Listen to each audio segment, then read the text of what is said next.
Well, here's another little project for the Altima, and that's just sort of to jazz it up a little bit. You might recognize these, even if you don't have them. Nice little burl wood, fake burl wood bezels over the window switches and controls, and I just have these plain tan ones that match everything.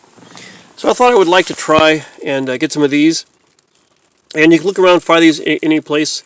I saw an Altima at a salvage yard that had these, but they wanted a lot of money. I was kind of surprised how much they wanted for them. And I found these on eBay, all from the same seller. Now, as looking around and seeing these, I'm thinking that you should probably be able to find all 4 of these for about $100, maybe a bit more. The main thing that you want to do is make sure they're not necessarily from the same vehicle, but they're all the same finish. There's this sort of light burl wood here, but there's also a dark grained, sort of straight grained wood that looks like this.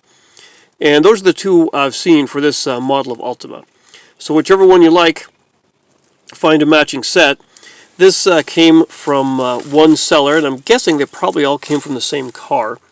Although they were also selling a set of just the bezels, without the switches in them, for like $189, which was weird because separately they were selling all of these, and then together it was around $100. So yeah, why pay more for less? I don't know. But the idea here is I just want to pop these in and jazz up the interior of my car a little bit. The main thing is that this one has the 2 automatic switches for driver and for passenger, and mine over there just has an automatic switch for the driver. So my car, even though I have leather, is not that fancy. But the question is, will this work? Can I just pop that in?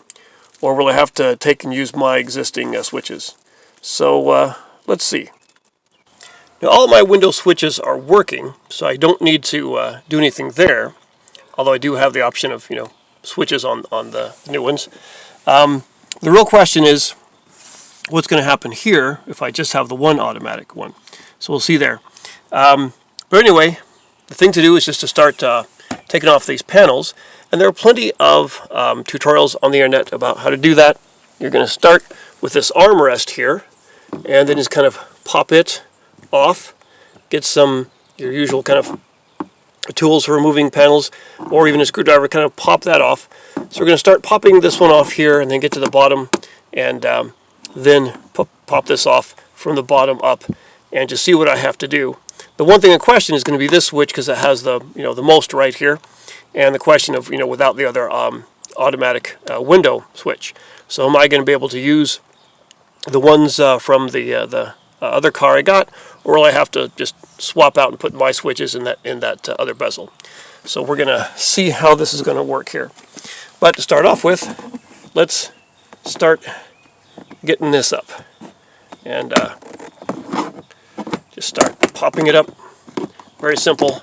These tools are great to have, like that, and then we'll just get this on up. Okay, that was pretty easy. This last one here, it took a lot of force getting that up. So now we'll kind of start pulling this up like this. Pull from the bottom, not up. Again, it should just come right out. And there are the electrical connections. Now, I always seem to have a hard time with these little connectors here. Of course, the main thing is you got to push in this little bit here. And I never really have enough strength to do it, so I always grab a small flathead screwdriver and just sort of push in that.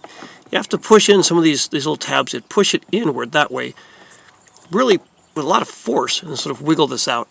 They will come out. It's just not one of my skills. But there we go. Now I've got this out.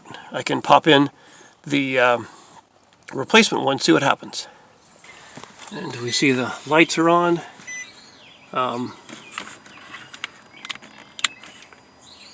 See my switches here. Let's see. All right. So the back windows are working. Oh, it's weird. This one's doing my passenger side front window. And this one's doing nothing. And this doesn't look like it's doing much. So basically that tells me that this won't work for my car. So I'm just going to have to unhook these things here and then just pop out my switches to put them in this bezel. And then that's what should work. I'll put in back my old switches that I know are all good. So popping this out is pretty easy. You can see there are 4 tabs here. There's the 1, 2, 3, and 4. So those sticking up hold that whole kind of cluster of panels or buttons right in. And so if you just can get a little screwdriver or tool or something and you kind of just pry it out, pry each one out, then you can just slide that, pop that right out. Now I kept this mirror control one in because that doesn't seem like it would be any different, have any change there. But this is my original one. If I needed to, I could take that out and pop it back in. But anyway, that's what we're looking for here. And now I'll just start getting things in. So here's my set, my button group here. Put back into, or put into this new piece. And so it'll function just like normal. 1 automatic, sadly no automatic second for me because I guess, you know, my car's not fancy enough. The thing to do now is to just, you know, pop this back in. And all the other ones should work just the same. I shouldn't need to swap out any of the buttons because all that functionality is gonna work. Except maybe if the passenger front side has automatic. We'll see there. But anyway, easy enough to do and just kind of get this in as it is. So start here at the top.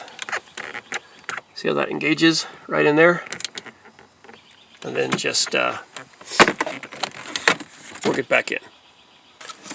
Now for my passenger side front one, as I suspected this is not going to work. Because you see, here's mine. There's the connector for it. And here's the one from my donor car, which of course has the automatic switch. And you can see that there's an extra little bit there. So there's an extra bit if you have an automatic switch, and your normal unautomatic switch won't work. So just like on the driver's side, I just have to pop this one out, those little 4 tabs right there, and I'll just use my original switches in this new bezel, and that should do the trick. So there we go. There's the new front driver's side panel, and over here, the passenger side, and I did have to swap out and use my original switch here. But there it is, fits nicely in there. And I tested the ones in the back, and they're all working fine because those were new ones. But there you have it. Pretty nice way to jazz up the interior car. Even if you didn't have a package that had these nice sort of burl wood bezels, easy to pop them in and use your old switches if necessary. And now I guess I just have to look at maybe trying to find the same matching one here and replace it where this center console did. But I think it's a worthwhile upgrade. It does look really nice, especially with the leather there. So easy enough, and something you can try out and do yourself.